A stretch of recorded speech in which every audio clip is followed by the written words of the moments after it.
ٹوٹ جاتا ہے میرے سینے میں، ٹوٹ جاتا ہے میرے سینے میں، تیر کب آر پار جاتا ہے۔ استقبال ہے ناظرین آپ سبھی کا آئی آر مشاعرہ میڈیا میں آپ کے ساتھ محمد ارشاد سنیں گے دوستو عمران پرتاپ گری کی ایک بہترین نظم۔ اس سے پہلے بتا دوں تنہا رہنا، تنہا چلنا اور تنہا لڑنا سیکھیے۔ آئیے سنتے عمران پرتاپ گری کی نظم۔ تو آپ سے گزارش ہے ویڈیو کو لائک کیجیے اور چینل کو ضرور سبسکرائب کیجیے۔ ٹوٹ جاتا ہے میرے سینے میں، ٹوٹ جاتا ہے میرے سینے میں، ٹوٹ جاتا ہے میرے سینے میں، تیر کب آر پار جاتا ہے، تیر کب آر پار جاتا ہے، میرا چین و قرار جاتا ہے، اور دھول اڑتی ہے آسمانوں میں،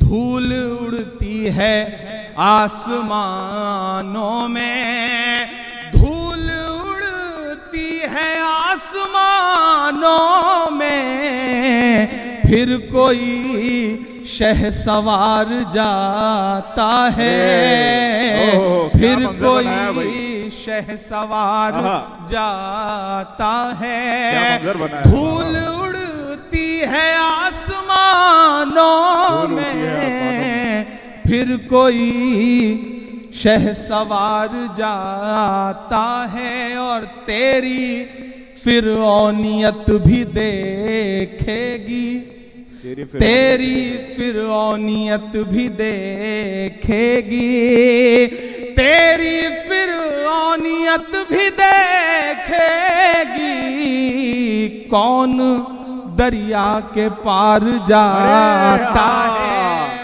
ارے واہ واہ واہ، کون دریا کے پار جاتا ہے۔ اتنی کمزور داد سے سنیں گے تو مجھے لگے گا کہ یہ شعر جو ہے وہ ضائع ہو گیا۔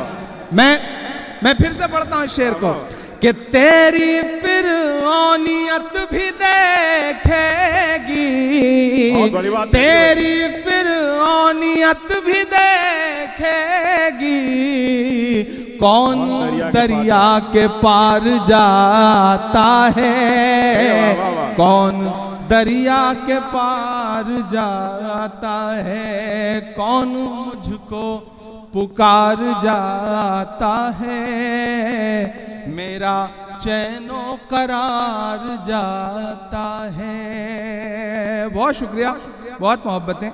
میں اپنی ذمہ داری سمجھتے ہوئے ایک چھوٹی سی نظم سنا دوں، اس کے بعد پھر وہ سب سنانے کی کوشش کروں گا جو آپ سننا چاہتے ہیں۔ ایک نظم پڑھتا ہوں۔ ان دنوں آپ جس درد سے گزر رہے ہیں میں بھی اس درد سے گزر رہا ہوں۔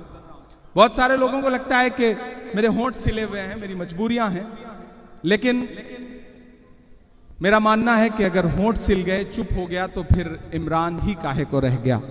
میں ایک نظم سناتا ہوں، ایک بار تالی بجا کر کے مجھے ماحول دیں۔ میں ایک نظم سناتا ہوں آپ کو۔ جس درد سے گزر رہے ہیں ہم وہاں دعا کر سکتے ہیں، اور جب ہم دعا کے لیے اس سفر پہ نکلتے ہیں تو ہمیں علامہ اقبال یاد آتے ہیں، اور ان کی ایک بڑی مقبول اور مشہور نظم ہے، لب پہ آتی ہے دعا بن کے تمنا میری۔ میں اس ایک مصرے سے ایک پوری نظم آپ کے سامنے رکھتا ہوں، آپ کے درد کو آواز دینے کی کوشش کرتا ہوں۔ ادھر جو میری مائیں بہنیں بیٹھی ہیں، مجھے ان کی بھی دعائیں ملنی چاہیے۔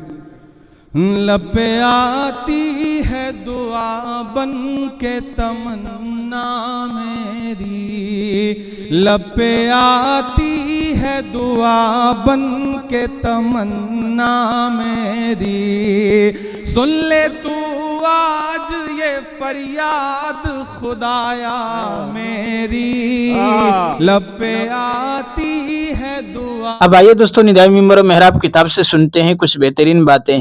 گویا امر بالمعروف اور نہی عن المنکر کا حضرت فاروق اعظم کو اس قدر اہتمام تھا کہ وہ جدھر سے گزر جاتے تھے وہاں معروفات اور نیکیاں عام ہو جاتی تھی، اور منکرات اور برائیاں راستہ چھوڑ جاتی تھیں۔ بسا اوقات ان کو زبان سے کچھ کہنے کی ضرورت پیش نہیں آتی تھی، بس ان کی ذات کی موجودگی ہی حسنات کی اشاعت اور سیئات کے سدباب کی روشن دلیل اور واضح سند تھی۔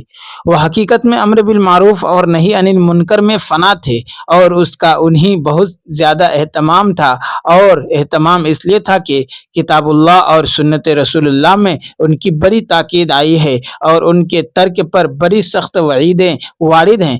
سورہ آل عمران میں اس امت کے خیر الامم ہونے کی وجہ یہ بتائی ہے کہ یہ امر بالمعروف اور نہی عن المنکر کرتی ہے۔ قرآن کریم نے حضرت لقمان علیہ السلام کی اپنے بیٹے کو جو نصیحتیں نقل کی ہیں ان میں یہ بھی ہے، بیٹا نماز پڑھا کرو، اچھے کاموں کی نصیحت کیا کرو اور برے کاموں سے منع کیا کرو۔ حضرت ابو سعید خدری رضی اللہ عنہ کی روایت ہے کہ رسول اکرم صلی اللہ علیہ وسلم نے فرمایا، جو شخص کسی ناجائز امر کو ہوتے ہوئے دیکھے، اگر اس پر قدرت ہو کہ اس کو ہاتھ سے بند کر دے تو اس کو بند کرے، اگر اتنی قدرت نہ ہو تو زبان سے اس پر انکار کر دے، اگر اتنی بھی قدرت نہ ہو تو دل سے اس کو برا سمجھے، اور یہ ایمان کا بہت ہی کم درجہ ہے۔ حضرت عمر رضی اللہ عنہ کی سیرت اس بات پر گواہ ہے کہ وہ عزمیت پر عمل کرتے ہوئے سب سے پہلے ہاتھ ہی سے روکنے کی کوشش فرماتے تھے، اور برائی سے تو وہ روکتے ہی تھے، برائی کے اسباب کا بھی قلع کما کر فرماتے تھے۔ غزوہ تبوک کے موقع پر حضرت صلی اللہ علیہ وسلم نے ایک درخت کے نیچے لوگوں سے جہاد پر بیعت لی تھی۔ اس بنا پر یہ درخت متبرک سمجھا جانے لگا تھا اور لوگ اس کی زیارت کو آتے تھے۔ حضرت عمر نے یہ دیکھ کر اس کو جڑ سے کٹوا دیا، چونکہ اندیشہ تھا کہ کہیں لوگ اس درخت کی پوجا پاٹ نہ شروع کر دیں اور یہاں نظر و نیاز نہ ماننے لگیں، اس لیے آپ نے درخت ہی کٹوا دیا کہ نہ رہے بانس نہ بجے بانسری۔ شرک سے اور لکڑی پتھر اور دھاتوں کے بتوں سے آپ کے دل میں اس قدر نفرت تھی کہ جب حجر اسود کے سامنے کھڑے ہوئے تو اعلانیہ کہا، میں جانتا ہوں کہ تو ایک پتھر ہے، فائدہ پہنچا سکتا ہے نہ نقصان۔ بعض روایات میں ہے کہ یہ بھی فرمایا کہ اگر میں نے حضور کو تجھے بوسہ دیتے ہوئے نہ دیکھا ہوتا تو میں تجھے کبھی بوسہ نہ دیتا۔ جس انسان کو بت پرستی اور شرک سے اس قدر نفرت ہو وہ شجر پرستی کیسے برداشت کر سکتا تھا؟ عجیب واقعہ۔ محترم حاضرین، میں یہاں آپ کو ایک عجیب واقعہ سنانا چاہتا ہوں جس سے ایک طرف عدل فاروقی معلوم ہوتا ہے، دوسری طرف یہ بھی پتہ چلتا ہے کہ ان کے دل میں امر بالمعروف اور لوگوں کو اسلام میں داخل کرنے کا کس قدر جذبہ تھا۔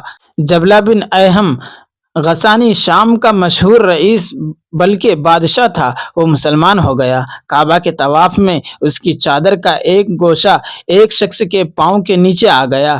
جبلہ نے اس کے منہ پر تھپڑ کھینچ مارا، اس نے بھی برابر کا جواب دیا۔